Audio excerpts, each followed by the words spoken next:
TFC spiritual ప్రేక్షకులకు స్వాగతం. ఈ వారం రాశి ఫలాలు పరిశీలిద్దాం.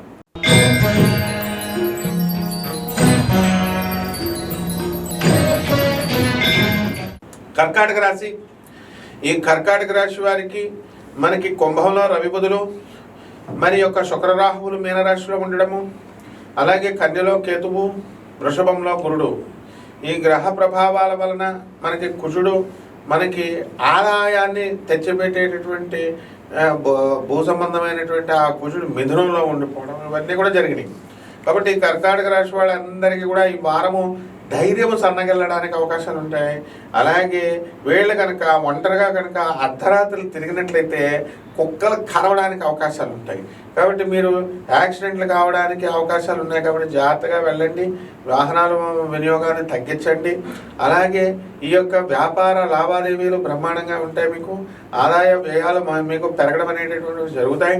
అలాగే ఈ కర్కాటక రాశి వారు మీరు అనుకున్న పట్లుగా అన్ని పనులు కూడా పూర్తి కావడం జరుగుతుంది. ఇంతవరకు మొన్నటి వరకు మీకు మార్కులు ఇంకా సరిగ్గా పూర్తిగా రాలేదు. మరి అటువంటి మార్కుల్లో మీరు మొన్న రాసినటువంటి 2-1 సెమిస్టర్ల ఎగ్జామ్స్లో అంతా కూడా అన్ని సబ్జెక్టులు మీరు క్లియర్ అయిపోవడం మీకు ఆనందాన్ని కలిగిస్తుంది. మరి అంతకుముందు మ్యాథమెటిక్స్ ఫెయిల్ అయిపోయినాయి, ఏమైపోయినాయి మీకు అంతకుముందు అష్టమ శని ప్రభావం. కాబట్టి ఇంకా అలాగే పెండింగ్లో ఉంటాయి. కాబట్టి నోరు మూసుకొని మళ్ళీ మనం కష్టపడి రాసుకుంటాం. ఈ విధంగా ఇంకా ఈ కర్కాటక రాశి వాళ్ళు పుంజుకోవడానికి అవకాశం ఉన్నాయి. విద్యార్థులు బాగా చదవాలి.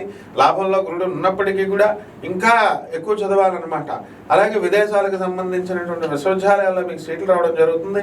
ఇక రైతుల పరిస్థితి దగ్గరికి వచ్చేసరికి బ్రహ్మాండంగా ఉంటుంది. అప్పుల బాధలు తీరుస్తారు. ఆర్మీ వాళ్ళు ఉద్యోగాల్లో సెలవులు పెట్టి మరి భార్యల దగ్గరికి వచ్చేయడం అనేటటువంటివి జరుగుతాయి.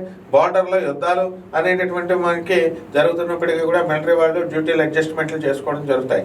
ఇక కమర్షియల్ ట్యాక్స్, ఇన్కమ్ ట్యాక్స్ డిపార్ట్మెంట్స్లో ఉన్నటువంటి వాళ్ళందరికీ కూడా మంచి ఆదాయాలు, ప్రమోషన్స్ రావడానికి అవకాశం ఉన్నాయి. పరిహారాల దగ్గరికి వచ్చేసరికి కర్కాటక రాశి వారికి శని జపం చేసుకోవాలా, శని స్తోత్రాలు చదువుకోవాలా. అసలే వచ్చేది మనకి 26వ తేదీన శివరాత్రి. ఈ శివరాత్రి రోజున మనం రావి చెట్టును చూసుకొని ఓం నమః శివాయ అంటూ రోజుకి 108 సార్లు ప్రదక్షిణాలు చేయాలా. అలాగే శనివారం నాడు కంపల్సరీ చేయాలా. అలాగే శివాలయానికి వెళ్ళి నవగ్రహ ఆలయాలకు వెళ్ళి మీరు చక్కగా శివుడు ప్రదక్షిణాలు 11 సార్లు మీరు ప్రతిరోజు కూడా చేసుకోవాలా. ఆ శివరాత్రి రోజున శివ దర్శనం చేసుకోవాలా. విష్ణు దేవాలయానికి వెళ్ళి దర్శించుకోవాలా శివరాత్రి రోజున.